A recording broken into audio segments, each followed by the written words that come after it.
ಶಾಲೆಗೆ ಹೋದಂಥ ಮಕ್ಕಳೀಗ ಒಂದು ಹಳ್ಳಿ ಸುರಕ್ಷಿತವಾಗಿ ಮನೆಗೆ ಬರ್ತಾರಪ್ಪ ಅನ್ನುವಂಥ ಗ್ಯಾರಂಟಿ ಇಲ್ಲ ಆಗೈತಿ. ಯಾಕಪ್ಪ ಅಂದ್ರೆ ನೀವು ಎಲ್ಲರೂ ನೋಡಿರ್ಬೋದು, all of you might have seen or heard about a news that a 5-year boy died at school due to heart attack. Okay, ಈಗ ಹಾರ್ಟ್ ಅಟ್ಯಾಕ್ ಅನ್ನೋದು ಒಂದು ಹೃದಯಾಘಾತ ಅನ್ನೋದು ದೊಡ್ಡವ್ರಿಗೆ ಅಷ್ಟೇ ಬರ್ತಾ ಇಲ್ಲ, ಈಗ ಅತ್ಯಂತ ಸಣ್ಣ ಮಕ್ಕಳಿಗೆ ಕೂಡ, ಅಂದ್ರೆ children under the age of 10 ವರ್ಷಕ್ಕಿಂತ ಕಡಿಮೆಯ ಮಕ್ಕಳಲ್ಲೂ ಕೂಡ ಒಂದು ಹಾರ್ಟ್ ಅಟ್ಯಾಕ್ ಆಗಕತ್ತೈತಿ. ಅದಕ್ಕೆ ಏನು ಕಾರಣಪ್ಪ ಅಂತ ನಾವು ಒಂದು ಸ್ವಲ್ಪ ಅನಲೈಸ್ ಮಾಡ್ರೆ ನಮ್ಗೆ ಏನು ಗೊತ್ತಾಗತ್ತಪ್ಪ ಅಂದ್ರೆ, food and water that we eat and drink. ನಾವೇನು ತಿಂತೀವಿ, ನಾವೇನು ಕುಡಿತೀವಿ ಅನ್ನೋದ್ರ ಮೇಲೆ ನಮ್ಮ ಒಂದು ಆರೋಗ್ಯ ಡಿಪೆಂಡ್ ಆಗತೈತಿ. ಮತ್ತು ಏನು ಮಾಡ್ತೀರಪ್ಪ ಅಂದ್ರೆ ನೀವು ಒಂದು ಔಷಧಿನಾಗ ಮುಂಜಾನೆ ಮಕ್ಕಳು ಶಾಲೆ ಹೋಗಿರ್ತಾರೆ, ನಿಮ್ಗೆ ಏನೋ ಅಡುಗೆ ಮಾಡೋಕ್ಕೆ, ಟಿಫಿನ್ ಮಾಡೋಕ್ಕೆ ಒಂದು ಟೈಮ್ ಸಿಗಂಗಿಲ್ಲ. ಓಕೆ, ಆ ಒಂದು ಟೈಮ್ನಾಗ ಒಂದು ಔಷಧಿ ಏನಾರೇ ಒಂದು ಹೋಟೆಲ್ದಾಗ ಒಂದು ಪೂರಿನೋ ಇಡ್ಲಿನೋ ಒಂದು ದೋಸೆನೋ ಏನಾರ ಒಂದು ಕೊಟ್ಟು ಮಕ್ಕಳನ್ನ ಶಾಲೆಗೆ ಕಳಿಸಿಬಿಡ್ತೀರಿ, ಹೌದಾ? This food is called junk food. Okay, whatever you buy outside home, everything is called junk food. And the most dangerous substance that we are using in our home is edible oil. ಅಡುಗೆ ಎಣ್ಣೆ ಏನು ಮಾಡ್ತೀರಪ್ಪ ನೀವು, cheap ಅಂದ್ರೆ ಕಡಿಮೆ rate ಅಂತ ಹೇಳಿ ಏನು ಮಾಡ್ತೀರಿ, ಪಾಮ್ ಎಣ್ಣೆಯನ್ನು, ಇವ ಬೇರೆ ಬೇರೆ ಕಂಪ್ನಿಯ ಒಂದು ಅಡುಗೆ ಎಣ್ಣೆಗಳು ಈಗ ಮಾರ್ಕೆಟ್ನಾಗ ಭಾಳ ಅದಾವು. ಅವನ್ನ ತಂದು ನೀವು ಏನು ಮಾಡ್ತೀರಿ, ಅಡುಗೆ ಮಾಡ್ತೀರಿ. ಯಾಕಪ್ಪ ಅಂದ್ರೆ you are going to save money but not save the lives. Okay, especially younger lives. ಒಂದು ಸಣ್ಣ ಮಕ್ಕಳ ಜೀವನವನ್ನು ನೀವು ಹಾಳು ಮಾಡತ್ತೀರಿ, ನಿಮ್ಮದು ಹಾಳಾಕತ್ತಿ, ಅದ್ರ ಜೋಡಿ ನಿಮ್ಮ ಮನೆಯಲ್ಲಿರ್ತಕ್ಕಂಥ ಚಿಕ್ಕ ಮಕ್ಕಳ ಒಂದು ಬದುಕು ಕೂಡ ಸಣ್ಣ ವಯಸ್ಸಿನಾಗ ಮುಗಿದು ಹೋಗತಕ್ಕಂಥ ಒಂದು ಆತಂಕ ಅಥವಾ ಚಾನ್ಸಸ್ ಭಾಳ ಇರ್ತಾವೆ. ಅದರಿಂದ ನಿಮ್ಮ ಎಲ್ಲ ಒಂದು ಪಾಲಕರಲ್ಲಿ ನಂದೊಂದು ವಿನಂತಿ, ರಿಕ್ವೆಸ್ಟ್ ಏನಪ್ಪ ಅಂದ್ರೆ, ದಯವಿಟ್ಟು ಹೊರಗಿನ ಫುಡ್ಡನ್ನು ಯಾರೂ ಮಕ್ಕಳಿಗೆ ಕೊಡಬೇಡ್ರಿ.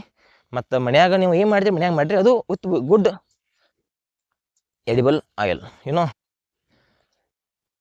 Instead of taking the food or edible oil with less price, ಕಮ್ಮಿ ಪ್ರೈಸ್ ಇರ್ತಕ್ಕಂಥ ಅಡುಗೆ ಎಣ್ಣೆಯನ್ನು ತೊಗೊಳ್ಬೋದು. ಏನು ಮಾಡಿದೀವಿ, ಒಂದು ಅದ್ರಾಗ ಸಾಧ್ಯ ಚಲೋ ಕ್ವಾಲಿಟಿ ತೊಗೊಳ್ರಿ. ನಿಮ್ಗೆ ಎಲ್ಲರಿಗೂ ಸಾಧ್ಯ ಆತಪ್ಪ ಅಂದ್ರೆ ಒಂದು ಶೇಂಗಾ ಎಣ್ಣೆ ಏನಂದ್ರೆ ಪೀನಟ್ ಆಯಿಲನ್ನು ನೀವು ಎಕ್ಸ್ಟ್ರಾಕ್ಟ್ ಮಾಡಿರಿ. ಓಕೆ, ಇದ್ರಲ್ಲಿ ಏನಾಗತ್ತಪ್ಪ, ನೀವು you may invest on your health. Okay, ನೀವೇನು ತಿಳ್ಕೊತಿರಪ್ಪ ಅಂದ್ರೆ ಭಾಳ ತುಟ್ಟಿ ಬೀಳ್ತದ, ಹಂಗಲ್ಲ. ಈಗ ನಿಮ್ಗೆ ಏನು ಆತಪ್ಪ ಅಂದ್ರೆ, ಏನೋ ಹಾರ್ಟ್ ಅಟ್ಯಾಕ್ ಆಯ್ತು, ಅದಕ್ಕೆ ಆಪ್ರೇಷನ್ ಮಾಡಿಸಿ ಎರಡು ಖರ್ಚಾಕತಿ, ಲಕ್ಷಾಂಗಟ್ಲೆ ರೊಕ್ಕ ನೀವು ಹಾಕಬೇಕೈತಿ. ಅದರ ರೊಕ್ಕ ನೀವು ಆಹಾರದ ಮೇಲೆ ಹಾಕಿರಿ. ಓಕೆ, ಒಮ್ಮೆ ನೀವು ಆಹಾರವನ್ನು, ಒಳ್ಳೆಯ ಆಹಾರವನ್ನು ತಿಂದ್ರಪ್ಪ ಅಂದ್ರೆ ನಿಮಗೆ ಹಾರ್ಟ್ ಅಟ್ಯಾಕ್ ಆಗತಕ್ಕಂಥ ಚಾನ್ಸಸ್ಸು ಏಕದಮ್ ಕಮ್ಮಿ, ದಿ ಲೋವೆಸ್ಟ್ ಇರ್ತೈತಿ ಚಾನ್ಸ. ಆಮೇಲೆ ನೀವು ಅಗ್ದಿ ಆರೋಗ್ಯಯುತವಾಗಿ ಇರ್ತೀರಿ, ಫ್ಯಾಟ್ ಬರೋಂಗಿಲ್ಲ, ಮನುಷ್ಯಾಗ ಕೊಬ್ಬು ಜಾಸ್ತಿ ಆಗೋಂಗಿಲ್ಲ, ನೀವು ಒಂದು ಮೀಡಿಯಮ್ ರೇಂಜ್ದಾಗ ನಿಮ್ಮ ಬಾಡಿ ಇರ್ತೈತಿ. ನಿಮ್ಮ ಮಕ್ಕಳು ಕೂಡ ಆರೋಗ್ಯಯುತವಾಗಿರ್ತಾರೆ, ನಿಮ್ಮ ಮಕ್ಕಳ ಬ್ರೈನ್ ಕೂಡ ಒಂದು ಒಳ್ಳೆಯ ರೀತಿಯಲ್ಲಿ ವರ್ಕ್ ಮಾಡ್ತೈತಿ.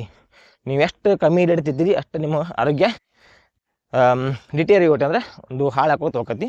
ಆದ್ದರಿಂದ ಹೊರಗಿನ ಫುಡ್ಡನ್ನು ತೊಗೊಳ್ದು ಪೂರ 0% ಕಮ್ಮಿ ಮಾಡಿಬೇಡ್ರಿ. ಮತ್ತು ನಿಮ್ಮ ಮಕ್ಕಳು, ನೀವು ಮನೆಯಿಂದ ಡ್ಯೂಟಿಯಿಂದ ಮನೆಗೆ ಹೋಗಿರಿ, ನೀವೇನೋ ವರ್ಕ್ ಮಾಡ್ತಾ ಇರ್ಬೋದು, ಹೋದ ಮೊದಲೇ ಮಕ್ಕಳು ಕೇಳ್ತಾರೆ, ಅಪ್ಪ ಏನು ತಂದು, ಅವ್ವ ಏನು ತಂದು, ಮಾಮ ಏನು ತಂದು, ಹೌದಾ? Even my nephews ask me daily, ಮಮ್ಮ what you have brought for us. ನಮ್ಗೆ ಏನು ತಂದಿಪ್ಪ ಯಾಕಂದ್ರೆ ನಾನು ಕೇಳ್ತಾರೋ. ನಾನು ಎಸ್ಪೆಷಲಿ ಹೊರಗಿಂದ ಏನೂ ಒಯ್ಯಂಗಿಲ್ಲ, ಏನು ಮಾಡಿದ್ರು ಮನ್ಯಾಗ ಮಾಡ್ತೀವಿ. ಅದೇನೋ ಬಜ್ಜಿ ಇರ್ಬೋದು, ಏನೇ ಇರ್ಬೋದು, ಎಲ್ಲವನ್ನು ಮನ್ಯಾಗ ಮಾಡಿರಿ.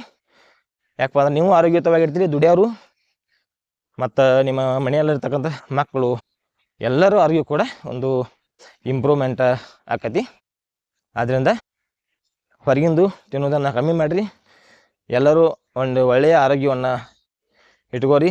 ಮತ್ತು ಡೈಲಿ ಯೋಗಾಸನ, ವಾಕಿಂಗ ಮಾಡಿರಿ. ಮಕ್ಕಳಿಗೆ ಸಣ್ಣ ವಯಸ್ಸಿನಾಗಿಂದನೇ ಒಂದು ಒಳ್ಳೆಯ ಹವ್ಯಾಸಗಳನ್ನು, ಹ್ಯಾಬಿಟ್ಸ್ಗಳನ್ನು ಹೇಳಿಕೊಡಬೇಕು. ರನ್ನಿಂಗ್ ಆಗಿರ್ಬೋದು, ಮತ್ತು ಅವ್ರನ್ನ ಒಂದು 8ನೇ 10ನೇ ತರಗತಿ ಅವರಿದ್ದರೆ ಏನು ಮಾಡೋದು, ಅವ್ರನ್ನ ಒಂದು ಕುಸ್ತಿ ಮನೆಗೆ ಕಳಿಸ್ಕೊಡ್ರಿ. ಅಂದರೆ ಎಲ್ಲಿ ರೆಸ್ಲಿಂಗ್ಸ್ ಟೇಕ್ ಪ್ಲೇಸ್ನೋ ದೇರ್, ಎಲ್ಲಿ ಕುಸ್ತಿ ಆಡ್ತಾರೋ, ಯೋಗಾಸನ ತಾಲೀಮ್ ಮಾಡ್ತಾರೋ ಅಲ್ಲಿ ಕಳಿಸ್ಕೊಡ್ರಿ. ಅಲ್ಲಿ ಒಳ್ಳೆಯ ಆಹಾರ ಅಂದ್ರೆ ಇವು ಡ್ರೈ ಫ್ರೂಟ್ಸ್ ತಿನ್ನೋದನ್ನು ಮತ್ತು ಹಾಲು ಕುಡಿಯೋದು ಎಲ್ಲವನ್ನು ಹೇಳಿಕೊಡ್ತಾರೆ. ಮತ್ತು ನಿಮ್ಮ ಮಕ್ಕಳು ಒಳ್ಳೆಯ ಭವಿಷ್ಯವನ್ನು ಹೊಂತಾರು.